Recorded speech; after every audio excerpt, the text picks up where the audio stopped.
Towns, Ranking Member Issa, and distinguished members of the committee. Americans are angry about executive compensation, rightfully so. The executives at General Motors and Chrysler don't deserve to make a lot of money. They made bad products that people didn't want to buy.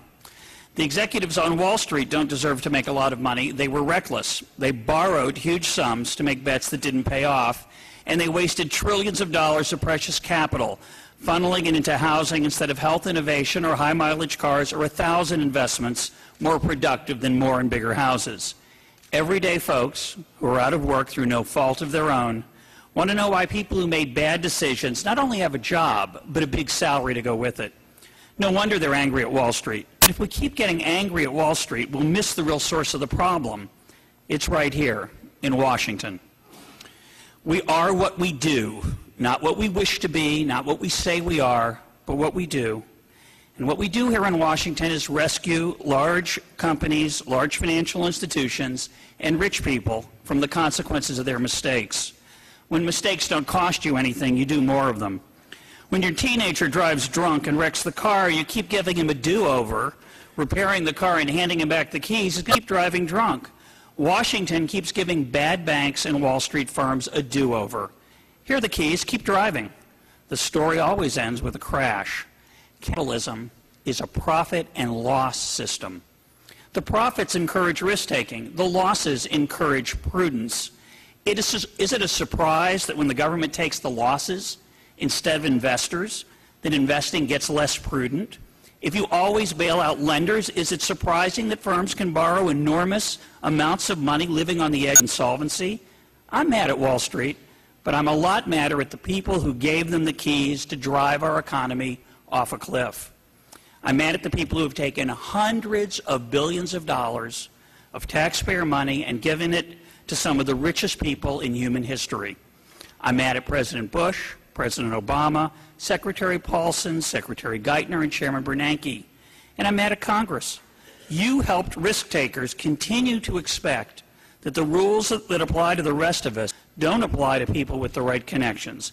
You've saved the system, but it is not a system worth saving. It's not capitalism. It is crony capitalism. Using a special master for compensation to get our money back is too little too late. Many people argue that because the government handed out the money, the government has a right to dictate how it's spent. But in a constitutional democracy like ours, it's not the government that has rights. We, the people, have rights. The Constitution exists to restrain government, not to empower it. Whether government has the right to limit pay is not the question. The question is whether it's a good idea for the government to have the power to set compensation, and despite our anger, the answer is no. Hayek, the Nobel laureate economist, said, "The curious task of economics is to demonstrate to men how little they really know about what they imagine they can design." The special master imagines he can design compensation packages that align incentives while retaining key talent, but it is impossible for any one person, no matter how wise, to anticipate the consequences of such decisions.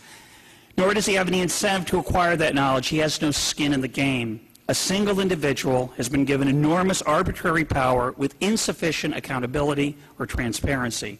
This is not good for the rule of law, democracy, or capitalism. By focusing on those who owe the government TARP money, the special master distracts us from other firms that benefited from government rescue, such as Goldman Sachs and J.P. Morgan Chase. The comfort we receive from seeing compensation reduced distracts us from the policies that created the problem in the first place, the rescue of Wall Street from its own recklessness.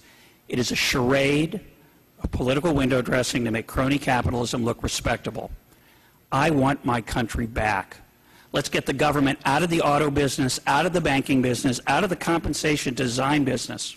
We need explicit timetables to disengage from government ownership, including a plan for how the Federal Reserve will draw down its balance sheet.